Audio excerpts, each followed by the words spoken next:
कराची में कानून के तालिबे इल्म को फायरिंग करके कत्ल कर दिया गया। हमलावरों की फायरिंग से एक राहगीर भी जख्मी हुआ, जबकि एक हमलावर अपने ही साथी की गोली से जख्मी हुआ, जिसे पुलिस ने गिरफ्तार कर लिया। पुलिस के मुताबिक कानून के तालिबे इल्म को फायरिंग करके कत्ल किए जाने का वाकया कराची के इलाके गिजरी में पेश आया, जिसे 4 मोटरसाइकिलों पर सवार 8 मुसल्ला अफराद ने फायरिंग का निशाना बनाया। बताया गया कि कानून का तालिबे इल्म खालिद, जो अपने वालिदैन का इकलौता बेटा था, अपने कजन के साथ अद्वियात लेने जा रहा था कि रास्ते में 4 मोटरसाइकिलों पर सवार 8 मुसल्ला अफराद ने उसे रोका और फायरिंग का निशाना बना डाला। खालिद को शदीद जख्मी हालत में अस्पताल मुंतकिल किया गया, जो दौरान इलाज दम तोड़ गया। पुलिस के मुताबिक हमलावरों ने वारदात के बाद फरार होते वक्त भी अंधाधुंध फायरिंग की, जिससे कलीम नामी एक राहगीर भी जख्मी हुआ। इसी दौरान नामालूम हमलावरों की फायरिंग से उनका एक साथी इमरान भी जख्मी हो गया, जिसे मुल्जिमान छोड़कर फरार हो गए। वाकये की इत्तला पर पुलिस मौके पर पहुंची, जिसने साथियों की फायरिंग से जख्मी होने वाले हमलावर इमरान को गिरफ्तार कर लिया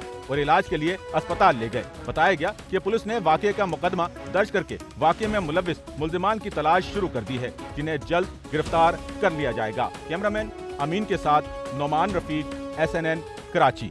सच्चल न्यूज़ नेटवर्क की वीडियोस में खुशामदीद। नाजरीन, वीडियो से मुतालिक अपनी कीमती राय का इजहार कमेंट बॉक्स में ज़रूर करें और चैनल को सब्सक्राइब करें।